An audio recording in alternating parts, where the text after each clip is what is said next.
साल की much awaited फिल्मों में से एक रही पुष्पा 2 द रूल आखिरकार सिनेमाघरों में आ गई है। फिल्म की advance booking world wide 100 crore रही है और इससे अंदाजा लगाया जा सकता है कि ऑडियंस में फिल्म का क्रेज किस कदर है। वाकई थिएटर में फिल्म के पहले लॉन्ग फॉर्मेट वाले एक्शन सीन में हीरो अल्लू अर्जुन पुष्पा का फ्लावर नहीं फायर है वाला स्वैग सेट कर देते हैं और उसके बाद शुरू होता है पुष्पा उर्फ अल्लू अर्जुन का एक ऐसा क्रेजी वर्ल्ड जिसमें एक्शन, रोमांस, हिंसा, हीरोगिरी के वो सारे मसाले मौजूद हैं जिसके लिए साउथ जाना जाता है। मानना पड़ेगा कि नायक अल्लू अर्जुन, नायिका रश्मिका मंदाना और खलनायक फहाद फासिल पर्दे पर अपने अभिनय से अंगार लगा देते हैं। कहानी की बात की जाए तो पहले भाग में एक आम दिहाड़ी मजदूर रहा पुष्पराज अल्लू अर्जुन चंदन का तस्कर बन चुका है। एक स्मगलर के रूप में अपनी बढ़ती ख्याति के साथ साथ वह अपने इलाके के लोगों की भलाई के लिए सब कुछ करता है और उनके दिलों का राजा बन जाता है, मगर दूसरी तरफ उसके दुश्मनों में कोई कमी नहीं आई है। एसपी भंवर सिंह शेखावत फहाद फासिल से उसकी रार बढ़ चुकी है। शेखावत अतीत की बेइज्जती का बदला लेकर उसकी इंटरनेशनल तस्करी पर लगाम लगाने के लिए किसी भी हद तक जाने को तैयार है। यहाँ पावर हाथ में आने पर पुष्पा की जिद और अक्खड़पन और बढ़ गया है।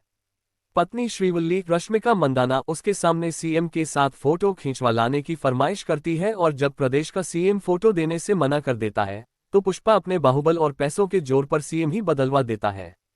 तस्करी के मामले में सिंडिकेट में खुद को चंदन की तस्करी का बेताज बादशाह साबित करने के लिए वह 500 करोड़ की सौदा करता है और उसे पकड़ने के लिए शेखावत एक खतरनाक जाल बिछाता है। श्रीवल्ली की मां बनने की खबर से पुष्पा के जीवन में खुशियां आती हैं, मगर अपने पिता की नाजायज औलाद का दंश उसे कचोटता रहता है, क्योंकि उसका सौतेला भाई, परिवार और उसके समाज के लोग उसे पिता का नाम नहीं देना चाहते। तभी सौतेले भाई की बेटी को दूसरे इलाके के बाहुबली उठा ले जाते हैं।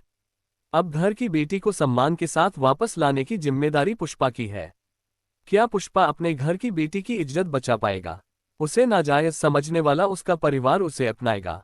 क्या पुष्पा शेखावत को मात देकर सिंडिकेट में अपनी धाक जमा पाएगा? इन सारे सवालों के जवाब आपको फिल्म देखने के बाद मिलेंगे। आमतौर पर जब किसी फिल्म का सीक्वल आता है तब वह कई बार पार्ट 1 से 19 साबित होता है, मगर यहाँ निर्देशक सुकुमार ने दूसरे भाग को हाई ऑक्टेन एक्शन, भव्य सेट्स, इमोशंस के तगड़े डोज और डांस म्यूजिक के ग्रेंजर के साथ बुना है। चूंकि वे फिल्म के लेखक भी हैं, तो उनके किरदारों का अजीबोगरीब कैरेक्टराइजेशन कहानी को दर्शनीय बनाता है। अपनी कहानी के माध्यम से निर्देशक एक तनाव पैदा करता है और फिर उसे अपने किरदारों और सीक्वेंसेस की विचित्रताओं के साथ मंत्रमुग्ध कर देने वाला संसार रचता है। तकनीकी तौर पर फिल्म काफी समृद्ध है। वीएफएक्स हो या मिरोस्लाव कुबा प्रोजेक्ट की सिनेमेटोग्राफी अथवा यूनिक अंदाज में की गई एक्शन कोरियोग्राफी या फिर देवी श्री प्रसाद के संगीत में भव्य तरीके से फिल्माए गए डांस नंबर्स, ये सभी दर्शकों के लिए किसी विजुअल ट्रीट से कम साबित नहीं होते। फिल्म की खामियों की बात करें तो कहानी में गहराई की कमी नजर आती है और फिल्म थोड़ी लंबी लगती है, मगर एक खास माइंडसेट के साथ देखने पर दर्शक बहुत जल्दी ही पुष्पा की अराजक दुनिया का हिस्सा बन जाता है।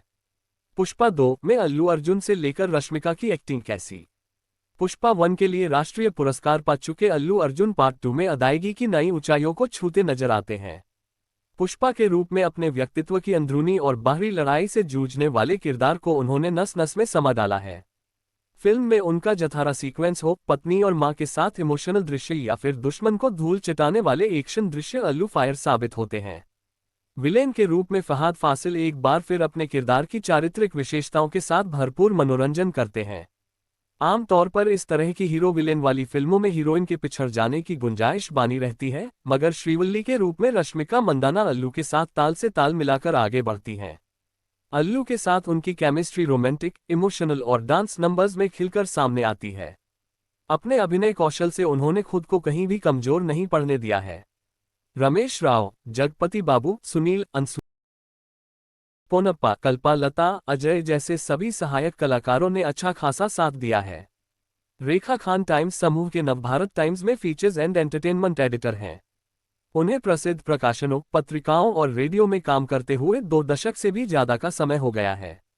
पत्रकारिता के क्षेत्र में अपने योगदान के लिए उन्हें Stree Shakti Puraskar, power of pen, most inspiring woman in journalism, most powerful woman in media जैसे कई पुरस्कारों से नवाजा गया है। जर्नलिज्म के अलावा रेखा को